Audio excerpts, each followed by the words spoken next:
नमस्कार. आपण थोडा वेळ सर्व मित्रांची वाट बघू आणि नंतर बोलायला चालू करू.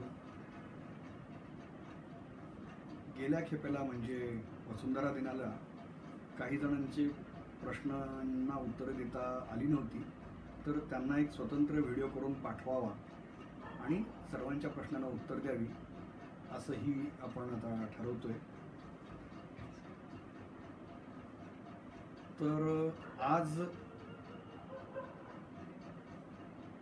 महाराष्ट्र दिन आहे. आज आंतरराष्ट्रीय कामगार दिवस पण आहे.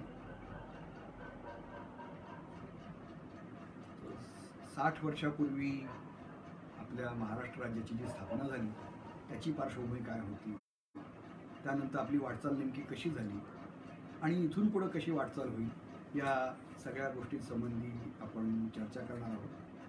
आणि नंतर आपल्या प्रश्नांना उत्तरही देता येतील असा एक 30 ते 40 मिनिटाचा आपण कार्यक्रम करूया. करोनामुळं ही फेसबुक लाईव्ह आणि असं दुरून भेटीची ही जी संकल्पना आलेली आहे त्याचा सगळेजण खूप उपयोग घेत आहेत आणि खऱ्या अर्थानं खूप चांगल्या पद्धतीनं संवादही सध्या या निमित्तानं चालू झालेला आहे. तर त्याचाच एक भाग म्हणून आज हा महाराष्ट्र दिन आहे आणि त्यानिमित्त आपण आज चर्चा करणार आहोत. मराठी पाऊल अडले कुठे किंवा अडते कुठे असा आजचा आपण विषय घेतलेला आहे.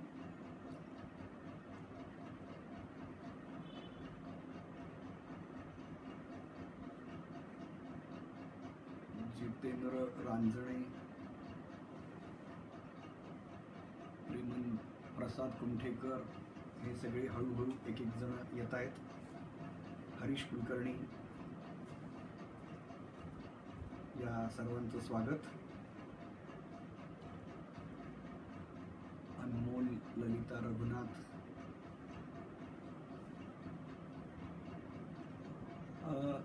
आणि आपल्याला जे काही प्रश्न असतील ते जे प्रश्न आपण विचाराल ते दिसतील आणि त्या प्रश्नांनाही थोडीशी मांडणी झाल्यानंतर उत्तरं देता येतील नक्कीच.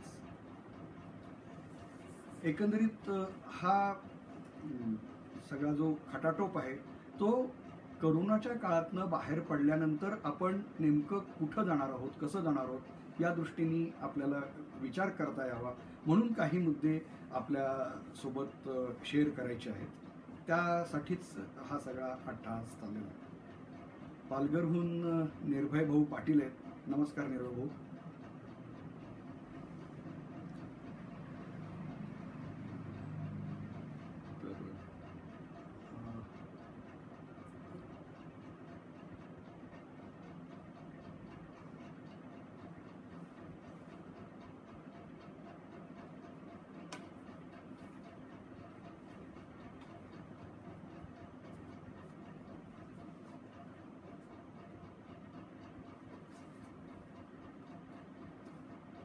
अजूनही काही जण येत आहेत, त्यांची आपण 2 ते 3 मिनिटं वाट बघू आणि मग चालू करू.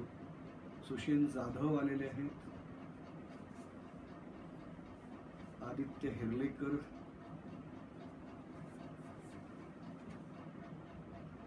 विष्णू जोशी, असे अनेक जण ठिकठिकाणाहून. हे एक बरं आहे हा या फेसबुक लाईव्हचं. आपण नाहीतर एका वेळेला एकाच ठिकाणी असतो सगळेजण आणि फार मर्यादा येतात. आता ठिकठिकाणाहून पार पालघरपासनं औरंगाबादपर्यंत आणि लातूरपासून अगदी पुणे, हिंगोली इथपर्यंत अनेक जण आपल्याला या फेसबुक लाईव्हला भेटत चाललेले आहेत. आपण एक मोजून 2 ते 3 मिनिटं त्यांची वाट बघू आणि नंतर आपण चालू करू. सोलापूरहून पुरुषोत्तम मित्रगोत्री आलेला आहे.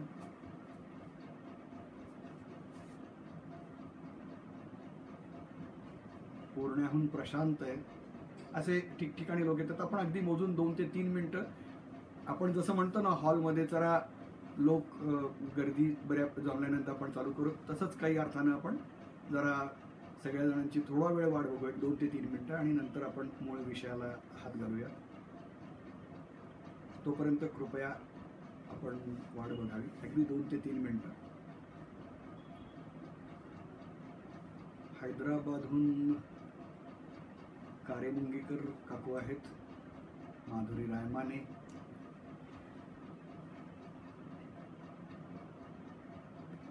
तर आता आपण हरकत नाही चालू करायला. 1 मे 1960 महाराष्ट्राचा स्थापना दिवस. संयुक्त महाराष्ट्राची चळवळ जी मोठ्या प्रमाणात झाली, खूप म्हणजे राज्यभर खूप वेगळ्या पद्धतीचा लढा, अतिशय पुरोगामी लढा, आणि त्यातून आपल्याला महाराष्ट्राचा मंगल कलश हातात आला. तर 1 मे हीच तारीख का निवडली?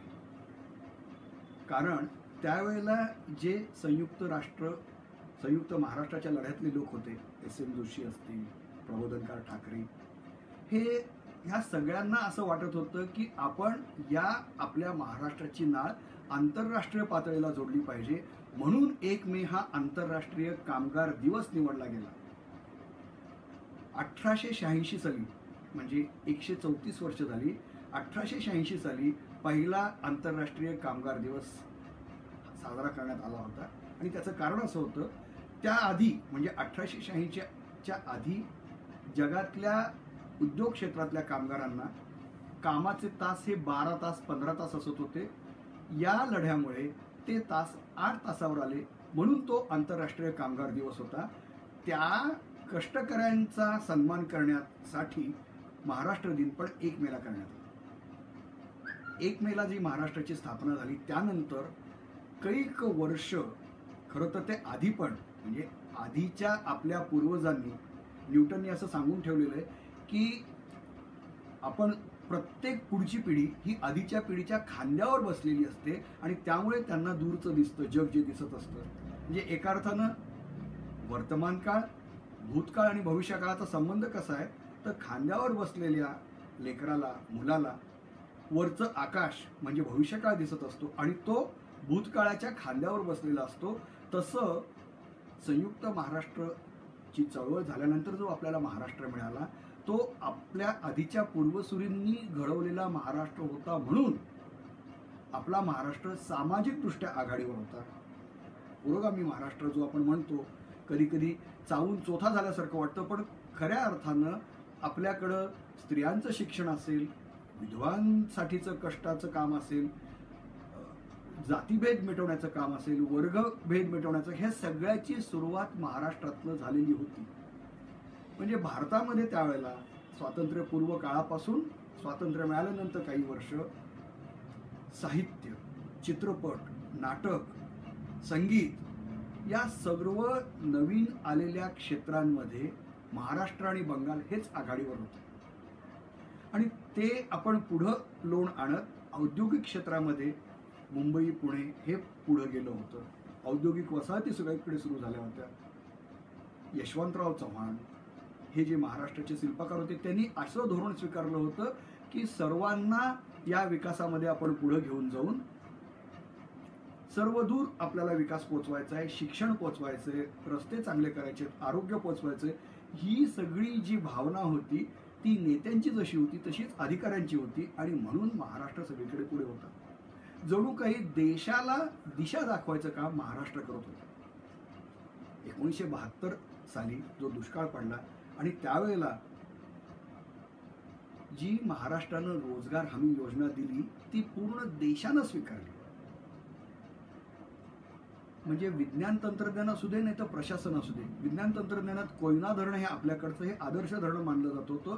नंतरच्या काळामध्ये म्हणजे 90च्या दशकामध्ये कोयनामध्ये लेक टॅपिंग करण्यात आलं, आणि जगामध्ये कुठेही नाही अशा पद्धतीचं जे तंत्रज्ञान, अतिशय खोलवर जाऊन ते पाणी खाली घेऊन त्याच्यावर वीज निर्माण करणं, हे एक तंत्रज्ञानातील खूप अवघड काम आपण केलं. तर प्रत्येक क्षेत्रामध्ये महाराष्ट्र हा पुढं होता.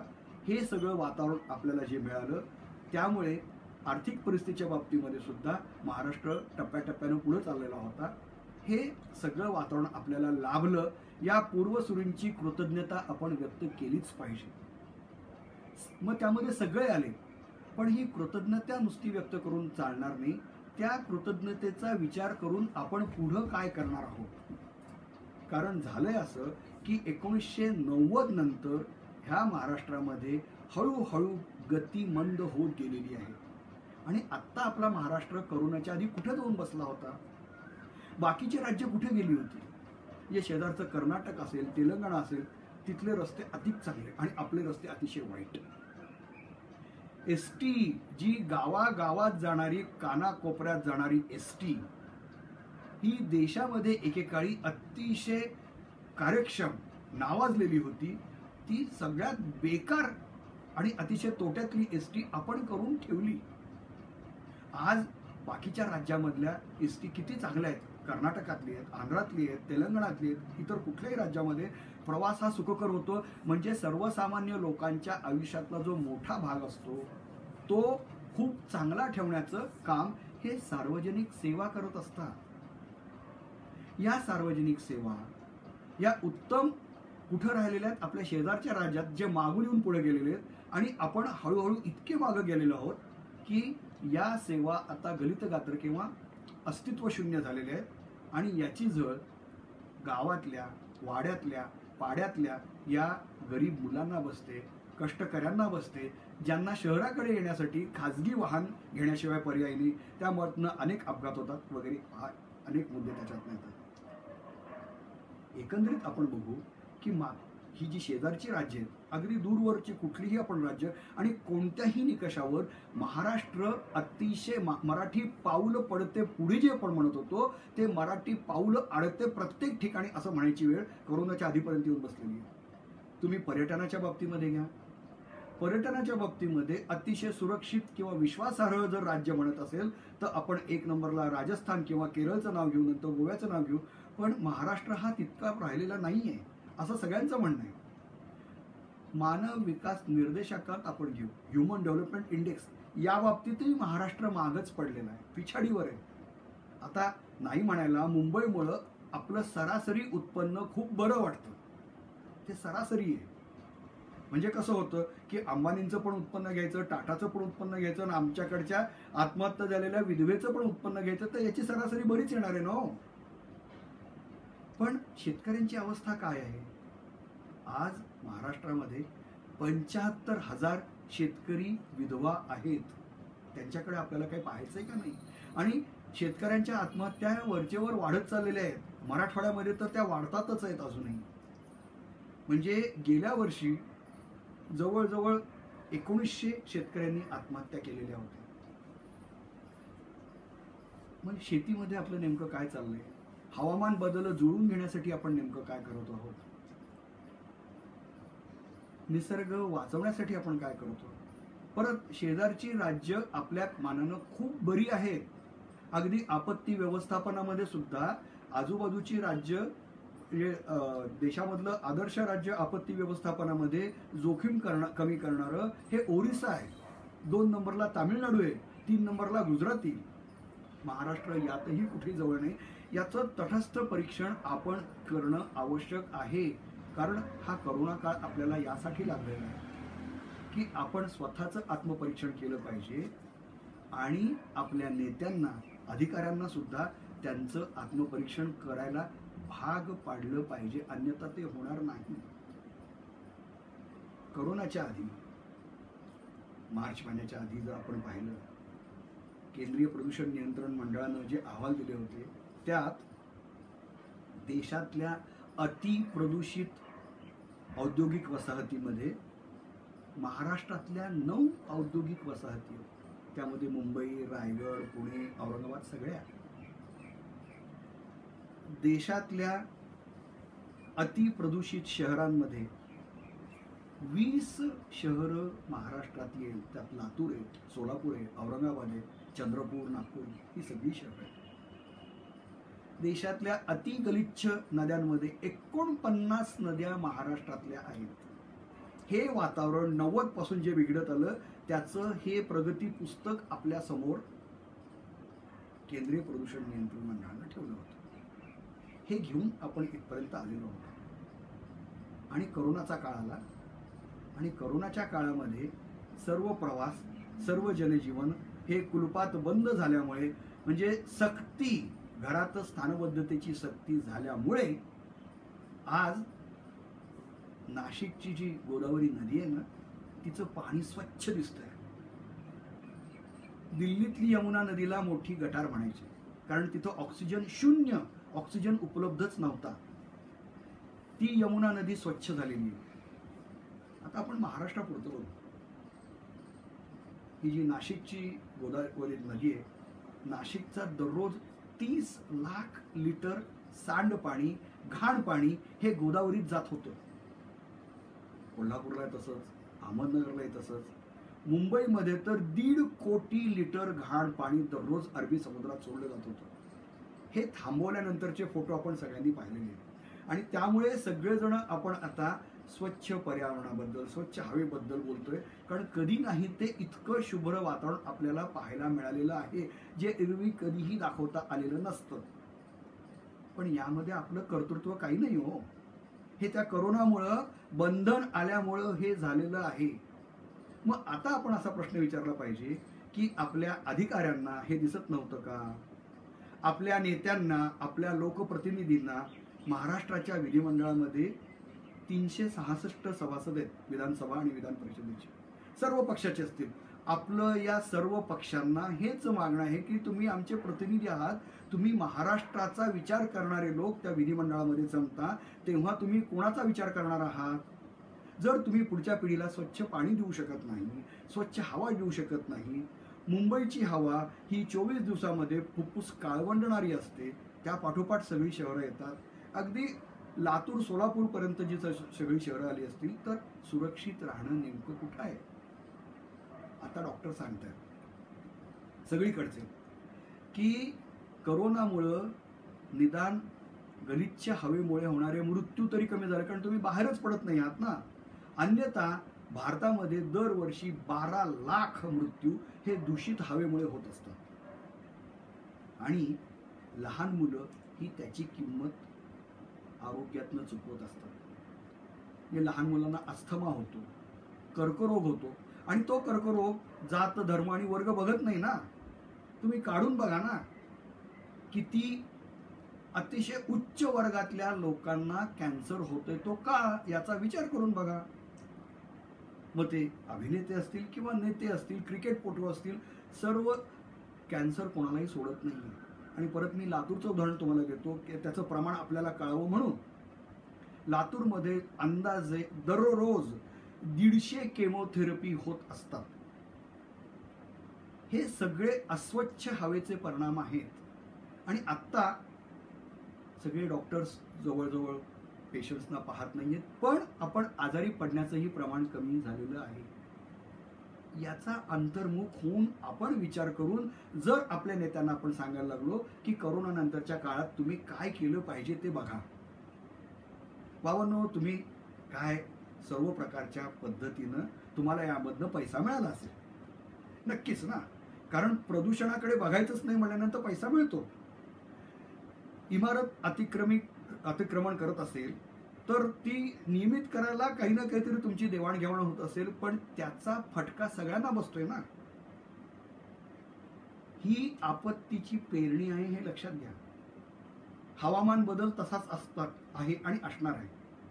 गेल्या वर्षी म्हणजे आता आपल्याला हे माहिती आहे की कमीत कमी काळामध्ये जास्त पाऊस पडण्याचं प्रमाण वरचेवर वाढत चाललेलं आहे. गेल्या वर्षी पुण्यामध्ये जो पाऊस आला आणि पुण्याला जो पूर आला, त्या पुराचं नुकसान सुमारे 200 कोटी रुपयाचं होतं. त्याचं कारण एका नाल्यावरचं अतिक्रमण एवढंच होतं. मग आता त्यांचा आपण विचार करू. पूर्वी आपण असा विचारच करत नव्हतो, कारण तातडीचा फायदा, याचा फायदा, त्याचा फायदा. पण आता याचं नुकसान होतं याचा आपण विचार करणार आहोत का नाही, आणि ते नुकसान दिसायला लागलेलं आहे. आणि करोना नंतरच्या काळात हे आपण सर्वसामान्य माणसं जो बोललो नाही तर अधिकारी किंवा नेते विचार करणार नाहीत. एक लक्षात घ्या की ख्रिस्तपूर्व आणि ख्रिस्त नंतर जसं आहे तसंच करोनापूर्व आणि करोना नंतरचा काळ असणार आहे. तो पूर्णपणे वेगळा असणार आहे. त्यासाठी आपल्याला पूर्णपणे वेगळा विचार करावा लागणार आहे, तर आणि तरच आपण पुढच्या पिढीसाठी काहीतरी देणार आहोत. जागतिक मंदी किती येते याचा आपल्याला अंदाज नाही, तो येणार नाही. पण कालच इंटरनॅशनल मॉनिटरी फंड, आंतरराष्ट्रीय नाणेनिधीने असं सांगितलंय की त्यांचा अंदाज आहे की जगामध्ये 160 कोटी नोकऱ्या जातील. हे ज्यांना आपण काय म्हणूया, हे संघटित क्षेत्रातले कदाचित असू शकतील, कारखान्यातले असतील किंवा इतर ठिकाणचे असतील, असंघटित क्षेत्रातील लोकांचं काय? आता लॉकडाऊन नंतर हे जेव्हा कामगार परत घराकडे जातील, गावाकडे जातील, जे खूप मोठ्या प्रमाणात अडकलेले, ते तिकडनं नंतर येतील का हे आपल्याला कोणालाही काही माहित नाही. मग त्यांना ग्रामीण भागामध्ये आपण नेमका रोजगार कसा देणार आहोत, सेवा नेमका कोणत्या देणार, कशा देणार आहोत, या संबंधीचं एक खूप विस्तृत सखोल मंथन आपल्याला करावं लागेल. आणि ही संधी आहे, ही कार्बनवर आधारलेल्या अर्थव्यवस्थेपासून हरित अर्थव्यवस्थेकडे जाण्याची ही संधी आहे. व्यक्तिवादी विचार करण्याच्या ऐवजी समुदायाचा विचार करण्याकडे जाण्याची ही संधी आहे आपल्याला पूर्णपणे बदलून टाकण्याची. तर आपण महाराष्ट्र बदलू शकू. पुढच्या पिढीला खूप अस्थिरतेतनं जावं लागणार आहे. आत्ता विशेषतः 40 पर्यंतची जी मुलं आहेत, त्या कित्येक जणांना नोकऱ्या गमवाव्या लागतील. ते शिकलेत त्यापेक्षा वेगळ्याच पद्धतीच्या नोकऱ्या किंवा सेवेमध्ये त्यांना यावं लागेल. या सगळ्यासाठीचं एक वेगळं प्रशिक्षण, वेगळ्या संस्था, हे आपल्याला इथून पुढच्या काळात विचार करावा लागणार आहे. त्याचं एक उदाहरण आपण घेऊया की नेमकं काय पद्धतीने करता येईल. सगळ्या पद्धतीची उत्तरं माझ्याकडे नाहीत, कुणीही असा दावा करू नये. आपल्याला सगळ्यांना म्हणून विचार, मी वारंवार सांगतोय की मी तज्ज्ञ नाही, यातला थोडासा काय आपण म्हणूया अनुभव आहे किंवा इकडचं तिकडचं ऐकून संवादक या नात्यानं मी आपल्या पुढे या सगळ्या गोष्टी ठेवतोय. आपल्याला सगळ्यांना आजपर्यंत आपण कधी असा विचार केला नाही, पण एक भूकंपाचा अनुभव आमच्याकडे आहे. किल्लारीचा भूकंप 30 सप्टेंबर 1993 झाला. त्यानंतरचं जे पुनर्वसन केलं, त्या पुनर्वसन करताना सगळ्या लोकांनी मिळून एकत्र येऊन तातडीचं पुनर्वसन आणि दीर्घकालीन पुनर्वसन करायला लागतं. त्यामध्ये ज्या चुका झाल्या त्यानंतर गुजरातच्या भुज नंतरच्या भूकंपामध्ये किंवा तामिळनाडू नंतरच्या सुनामीमध्ये हे सगळे हळूहळू अधिकाधिक निर्दोष पुनर्वसन करण्याकडे आपण गेलो. त्यामध्ये वास्तुविशारद, आर्किटेक्ट्स, समाजशास्त्रज्ञ, मानसशास्त्रज्ञ यांचाही विचार घेऊन आपल्याला विकास करायला पाहिजे.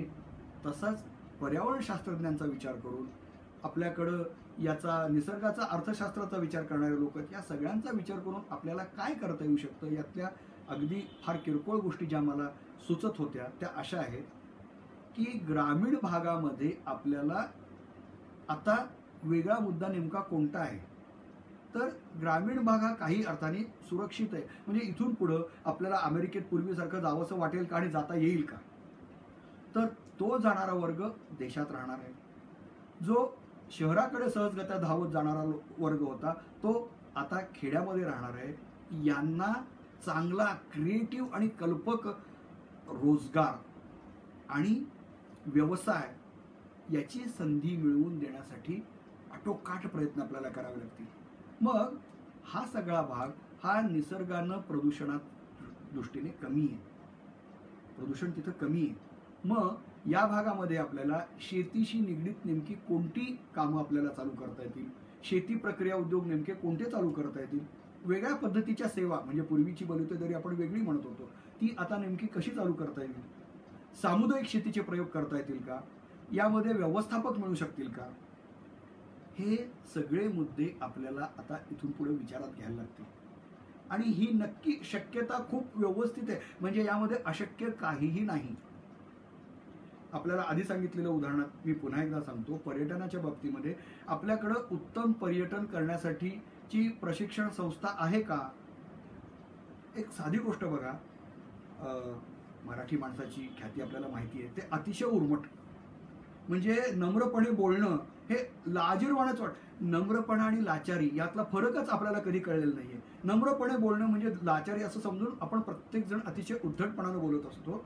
आणि या उलट इतर राज्यातली जी आहेत, राजस्थानमधली, केरळमधली, ही सर्व मंडळी अतिशय नम्रपणे बोलतात, प्रामाणिकपणे वागतात. त्यामुळे तिथं जाणं हवंहवंसं वाटायला लागतं. हे जर आपण लक्षात घेतलं तर आपल्याला हे प्रशिक्षण देता येणार नाही का. एक साधी गोष्ट बघू की तिकडचे चालक, वाहन चालक सुद्धा अनेक भाषांमध्ये बोलू शकतात. जयपूरमध्ये असे वर्ग आहेत की इतर भाषांमध्ये तुम्ही बोला, त्यामुळे जवळीक वाढते आणि म्हणून तिथं जाणं वाढतं. हे आपण जर शिकलो तर त्याबरोबर आणखीन एक आपल्याला शिकता येईल की अतिपर्यटन पण आपल्याला टाळावं लागेल. ओव्हर टुरिझम याच्यावर अनेक पुस्तकं निघालेली आहेत. कारण तो पण आपल्याला खूप त्रास होतो. महाबळेश्वरचं पर्यटन कुठल्या पातळीवर थांबलं पाहिजे, आपल्याला सिमल्याचं पर्यटन कुठं थांबवलं पाहिजे, कारण तिथं पाण्याचा खूप मोठा तुटवडा निर्माण व्हायला लागलेला. आणि त्याबरोबरच आता आपण मराठवाडा आमचा परत मुद्दाम घेऊया की हा अतिशय दुष्काळी भाग आहे, पण आमच्याकडचं पर्यटनाचा आपण विचारच केलेला नाही आहे. इकडची जुनी अतिशय प्राचीन मंदिरं, शिलालेख, त्यानंतर इकडच्या विहिरी, अतिशय देखण्या सुंदर 12 विहिरी आहेत, हे दाखवायचा कधी आपण प्रयत्नच केलेला नाही. या सगळ्यांना विकसित करता येणार नाही का? मधल्या काळामध्ये आपल्याकडे ना विकास म्हणल्यानंतर मंदिर बांधायचं आणि मशिदी बांधायच्या, समाज मंदिरं बांधायचं, त्याला रंगाने थापून टाकायचं. अहो, दगडाच्या इमारती किती सुंदर दिसतात, देखण्या असतात, ते अतिशय काय म्हणूया क्रूरपणे त्या झाकून टाकायच्या. जुने प्राचीन मंदिराचा आपण अशा पद्धतीने एक वाटोळं केलेलं आहे. हे आपल्याला टाळता येणार नाही का?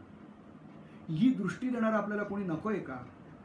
असा नको तो पैसा नको तिथं घालून आपण जे वाटोळं केले त्याचा पुनर्विचार जर आपण केला तर आपल्याला नवीन दिशा दिसणार आहे. तर मी मराठवाड्याबद्दल आपल्याला सांगत होतो, विदर्भ या ठिकाणची जी स्ट्रेंथ आहे, ताकद आहे, त्याचा आपल्याला उपयोग नक्कीच करता येऊ शकतो. मी 2 महिन्यापूर्वी पालघरमध्ये गेलो होतो, तेव्हा तिथं वडराई नावाचं गाव आहे. तिथं कोणे एकेकाळी 5000 वडांची झाडं होती. आता अजूनही तिथं 600 झाडं शिल्लक आहेत. किती सुंदर संकल्पना आहे वडराई. तिथं येतील ना लोक बघायला, वडांच्या झाडांना बघायला. तिथं ऑक्सिजन किती येतो. मग आता आपण नवीन पद्धतीने तर सांगू शकणार नाही का की इथं ऑक्सिजन किती मिळतो? ऑक्सिजनचे पार्क करायला लागलेले आहेत ना. म्हणजे काय आहे, फॉरेस्ट बेदिंग, अरण्य स्नान, अशी नवीन कल्पना आलेली आहे. आपल्याकडे हे जे उपलब्ध आहे ते आपल्याला इथं करता येणार नाही का? हे किती जणांना शिकवता येईल बरं? त्यासाठी खूप काही शिक्षणाची गरज नाही. आपण किल्ले तरी किती सुशोभित ठेवलेले, काय अवस्था आहे किल्ल्यांची. या सगळ्यांना जपण्याचं प्रशिक्षण स्थानिक पातळीवरच देणं आवश्यक आहे. काळाचा संदेशच असा आहे की समस्या जरी जागतिक असेल तरी त्याला उत्तर हे स्थानिक पातळीवरच आहे. आता आरोग्य क्षेत्राकडे आपण येऊ की शेवटी हा सगळा भार जो पडतोय तो स्थानिक आशा कार्यकर्तीवर पडतोय, स्थानिक सफाई कर्मचाऱ्यांवर पडतोय, स्थानिक नर्सेस आणि डॉक्टर्सवर पडतोय, आणि तोही शासकीय व प्राथमिक आरोग्य केंद्र, उपकेंद्र, ग्रामीण रुग्णालय, जिल्हा पातळीवरचं जिल्हा रुग्णालय आणि मग जिल्हा रुग्णालय, यांना आपण किती बेपर्वाईनं दुर्लक्षितपणे ठेवलं होतं. काही मिळत होतं का? तिथं कधीतरी कुत्रं चावल्याची तरी लस मिळते का? साप चावल्याची लस मिळते का? या सगळ्याला आपल्याला सशक्त करणं भाग आहे इथून पुढच्या काळामध्ये. शेवटी हेच सगळं बाजूला ठेवून आपल्याला उपयोगाला आलेल्यांबद्दल कृतज्ञता सुद्धा आज कामगार दिनानिमित्त आपण व्यक्त केली पाहिजे. त्यांना सॅनिटायझरही मिळत नाही, त्यांना PPE पण मिळत नाही, पण ते काम करतात.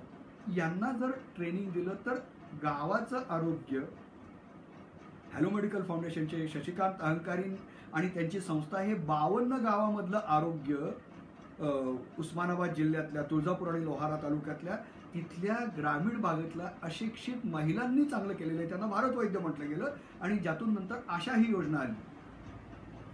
तर साधे साधे किरकोळ आजार त्यांनी तिथं दुरुस्त केले. ही योजना आपल्याला प्रत्येक गावात करता येणार नाही का? हे अनकंडिशन लोकल विजडम आहे. म्हणजे गावातली संसर्ग रहित स्थानिक बुद्धिमत्ता आहे. ही प्रत्येक ठिकाणी दिसायची. ही या खाजगी, आपण त्याला जागतिकीकरण म्हणतो, उदारीकरण म्हणतो, खरं तर ते खाजगीकरणाची 90 नंतरची जी लाट आली त्यांनी एक प्रकारचं सगळीकडे मोनोकल्चर आणलं, एकल पीक आणलं, बहुविध पिकता बहुविधता नष्ट केली. ती पुन्हा आपल्याला स्थानिक पातळीवर जपावी लागेल. स्थानिक पातळीची भाजी, हो आपल्याला मिळते का सगळीकडे भाजी? काठेमाठ, तांदूळचा घोळ, चुका, ह्या भाज्यांना सुद्धा या अतिशय न्यूट्रिशस आहेत, जीवनसत्व देणाऱ्या आहेत. मग ही जीवनसत्वयुक्त शेती आपण करू शकणार नाहीत का? या सगळ्यांना एकत्र आणून आपल्याला शेती करता येणार नाही का? काळाचा संदेश तुम्ही एकत्र या असा आहे, तो वेगवेगळ्या पद्धतीने आपल्याला मिळतोय आणि तो जो आपण स्वीकारला नाही तर एक एकटे आपण जगू शकणार नाही. तर हे जसं शेती आणि शेतीशी निगडीत आहे, आपण किती याच्यावर प्रक्रिया करतो, आपल्याला माहिती तरी किती आहे? आपल्याला खूप कमी माहिती आहे. आपण असं म्हणतो डिंग मारत की आम्ही ज्ञानयुगात आहोत. म्हणजे काय? आम्हाला कॉम्प्युटर. अहो, त्या कॉम्प्युटरच्या हार्ड डिस्कमध्ये काय घालता ह्याच्यावर अवलंबून आहे ना. आपली मेंदूची हार्ड डिस्क ही त्याच्यापेक्षा जास्त सशक्त आणि पॉवरफुल आहे. त्यामध्ये काय घालतो आहोत आपण? आपल्याला हे माहिती आहे का? आपल्या देशामध्ये 11 कोटी आदिवासी आहेत. त्या आदिवासींचं ज्ञान वनस्पतींचं हे आधुनिक वनस्पती शास्त्रापेक्षा जास्त आहे. आधुनिक वनस्पती शास्त्राला फक्त 4000 वनस्पतींची माहिती आहे, आदिवासींना दुप्पट 9000. मग ते खाण्यासाठी, औषधीसाठी आदिवासी जे उपयोगात आणतात त्याची आपल्याला माहिती नाही. 1999 साली त्रिवेंद्रमच्या नॅशनल बॉटॅनिकल रिसर्च इन्स्टिट्यूटमध्ये पुष्पांगदन नावाचे एक शास्त्रज्ञ होते आणि ते असंच वनस्पतींचा शोध घेताना एका काण्णी जातीच्या आदिवासी जातींच्या कडनं त्यांना अशी माहिती मिळाली. म्हणजे ते जाताना बघायचे की ती मुलं एक फळ तोंडात टाकायचे आणि तरतरीत होऊन कामाला लागायचे. त्यांनी त्या फळाचा शोध घेतला आणि आर्य वैद्य फार्मसीच्या मदतीनं आरोग्य पच्च नावाचं एक त्यांनी औषध, त्याला जीवनी असं म्हटलं, ते औषध बाजारात आणलं होतं आणि त्याला जोहान्सबर्गच्या आंतरराष्ट्रीय वसुंधरा परिषदेमध्ये पहिला जो इंटेलेक्च्युअल प्रॉपर्टी राईट जो आहे त्यात सामुदायिक एका काण्णी जातीला तो बहाल करण्यात आला होता आणि ते उत्पादन आणल्यामुळे भारताचा एक सन्मान जगाच्या पातळीवर का झाला होता? ती एक आशा वाटली होती की इथून पुढं आपल्याला आदिवासींच्या ज्ञानाचा उपयोग करून वेगवेगळी औषधं आणि वेगवेगळ्या वनस्पती आपल्याला आणता येतील. हे पुढे काही झालं नाही, अनेक कारणांमुळे झालं नाही. अर्थात नेहमीप्रमाणे त्यात अर्थकारण राजकारण आलं. परिणाम काय झाला माहिती आहे? आज आपण जे जागतिकीकरण म्हणतो त्या जागतिकीकरणामध्ये वनौषधीत भारत अतिशय मागं आहे. 1 नंबरला अर्थातच चीन, 2 नंबरला जपान, कोरिया. मग आपण जेव्हा म्हणतो की जगातली 65% जीवविविधता ही भारतात आहे, सुजलाम सुफलाम वगैरे महाराष्ट्रात आहे, पश्चिम घाटात आहे, त्याचा उपयोग आपण कधी करणार? आदिवासींचा अपमान करून, त्यांची उपेक्षा करून आपल्याला जमणार नाही. त्यांच्या कलाकुसरीच्या वस्तू किती आहेत स्थानिक पातळीवरच्या? त्या बांबूच्या आहेत, त्या लाकडाच्या आहेत, त्या मातीच्या आहेत, त्या लोखंडाच्या आहेत, बस्तरच्या, गडचिरोलीतल्या आदिवासींच्या. त्याला आपण कुठं मान देतो?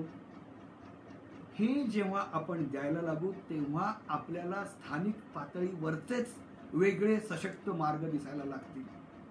म्हणजे हा काळ मागच जे आपण चुका केल्या केंद्रीकरणाच्या, या स्थानिकता नष्ट करण्याच्या, त्याच्याहून वेगळ्या पद्धतीने जावं लागेल. यासाठी हा आजचा दिवस आपल्याला आधीच्या लोकांबद्दलची कृतज्ञता बाळगून पुढची दिशा देण्यासाठी आहे. परत मी शेवटी आपल्याला एवढंच सांगेन की हे आपल्याला एकट्याला करता येणार नाही, सगळ्यांनी यात सहभाग घेतला पाहिजे. मी आपल्या सर्वांना अशी विनंती करतो की आपण प्रत्येकाने स्वतःचा एक जाहीरनामा तयार करावा महाराष्ट्राचा. पुढचा महाराष्ट्र कसा असेल आणि कसा असावा, आणि प्रत्येकाने आपापल्या लोकप्रतिनिधींना, सर्व पक्षाच्या लोकप्रतिनिधींना ही मागणी करावी की आम्हाला असा महाराष्ट्र पाहिजे, आम्हाला चांगला महाराष्ट्र घडवायचा आहे, आम्हाला आमचा महाराष्ट्र पुढच्या पिढीला खूप चांगल्या पद्धतीने जायचं आहे, जे गतवैभव होतं. अहो, गरजा महाराष्ट्र आम्हाला मनातनं म्हणता आलं पाहिजे, आनंद वाटून महाराष्ट्राचा जय जयकार करायचा असेल तर आता इथून पुढे काहीतरी करा. आणि हे सर्व पक्षांना, मग काँग्रेस, राष्ट्रवादी, शिवसेना, भाजप, कम्युनिस्ट, रिपब्लिकन, सगळ्या पक्षाच्या लोकांना एकत्र बसून आपल्याला हे सांगता येईल का की बाबांनो, तुम्ही आमचे प्रतिनिधी आहात, आमचे नेते आहात, जरा आमचं ऐका. आणि मग हे जर आपण सगळेजण सांगायला लागलो तर ते ऐकतील. अन्यथा करोनानं आपल्याला काहीही शिकवलं नाही असं म्हणावं लागेल. ती वेळ येऊ नये. आपल्याला महाराष्ट्राची म्हणजे मराठी आपण जर काढून बघितली मराठीचा इतिहास, तर मुकुंदराज हे आपल्या अंबाजोगाईचे, त्यांनी विवेक सिंधू, विवेकाची सिंधू व्हायला पाहिजे असं म्हटलं होतं. तर ज्ञानेश्वरांनी सर्व जीवांचं मैत्र साधा असं म्हटलं होतं त्यांच्या पसायदानामध्ये. आणि तुकोबांनी आपल्याला मनामध्ये ओल जिव्हाळ्याची असली पाहिजे असं सांगितलं होतं. हा निसर्गाविषयीचा जनतेविषयीचा कळवळा त्यांच्यापुढे होता. आपण लायकी आहे का हो त्यांची आपण परंपरा सांगण्याची? उगी म्हणायचं आपलं आम्ही हे सगळे आमचे होते म्हणून, पण त्या दृष्टीने आपण काही केलेलं नाही आहे. हे एकदा स्वतःशी प्रामाणिकपणे कबूल करावं. पण पुढच्या पिढीला जर असं वाटायचं असेल ना की आपली पिढी ही आमच्यासाठी काही बरं केलेली आहे, ती बेजबाबदार नव्हती. एक मध्ये सिनेमा येऊन गेला आहे 2007 साली. त्या सिनेमाचं नाव आहे द एज ऑफ स्टुपिड. आणि तो हा काळ आहे. हा काळ यासाठी की 2050 साली त्या चित्रपटामध्ये पृथ्वीवर प्रलय दाखवलेला आहे. ॲमेझॉनला आग लागली आहे, दोन्ही ध्रुवावरचं बर्फ वितळून गेलंय. आणि तो जो संग्राहक आहे तो असं म्हणतोय की 2000 सालानंतरच्या 10 वर्षात पृथ्वी वाचवता आली असते की, आणि ती वाचवता आली नाही याचं कारण हा काळ मूर्खांचा होता. अहो, आपल्या काळाला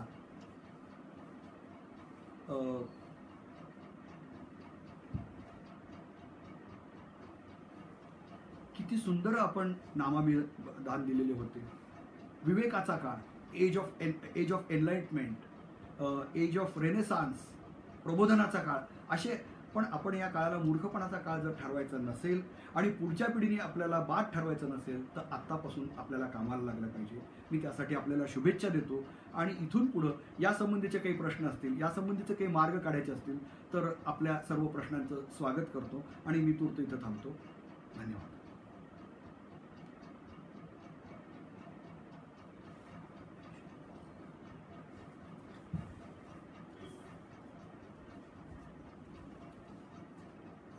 प्रश्न पाठवलेले काही आहेत?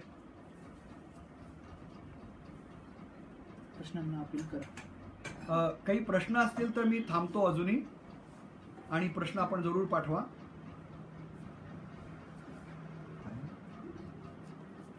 काय सांग ना मला. बॉक्समध्ये प्रश्न टाका म्हणले का? बॉक्समध्ये आपण प्रश्न टाकले तर मला ते दिसतील आणि त्यानुसार मला उत्तरं देता येतील.